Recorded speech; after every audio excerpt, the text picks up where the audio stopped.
खूब झमकेला बोलना के छौरी तू की केला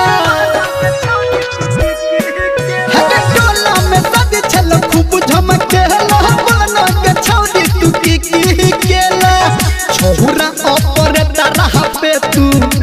अनखी चले लगे छोरा ऑपरेटर पे तू अनखी चले लगे बोल के मरा वाला फसला की छोरी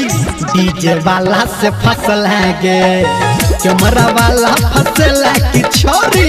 डीजे वाला से फसल गे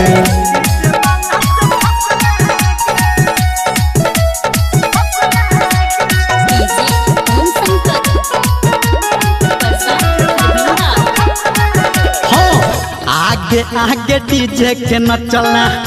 हमर हिला के गे डीजे वाला छोरा के छोड़ला मन सनका के गे आगे डीजे के न चला हमर हिला के गे डीजे वाला छोरा के छोड़ला मन सनका के गे इतने देरी में छौरी सबके हंसे लगे इतने देरी में छौरी सबके हंसे लगे बोल के मरा वाला फसला की छोरी डीजे वाला से फसल गे कैमरा वाला फसला की छोरी डीजे वाला से फसल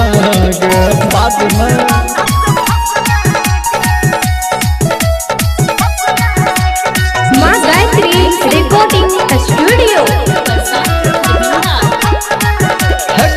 छोरा निरमलिया रहो पीछा तोरा पड़ल गे कैमरा वाला छोरा के नजर तोरे पे गरल गे छोरा निरमलिया रहो पीछा तोरा पड़ल गे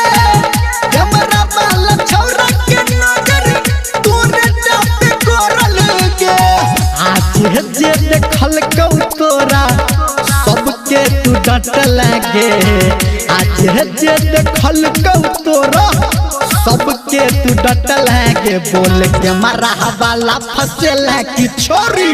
डीजे वाला से फसल गे कैमरा वाला फसला की छोरी डीजे वाला से फसल गे तोरे चर्चा।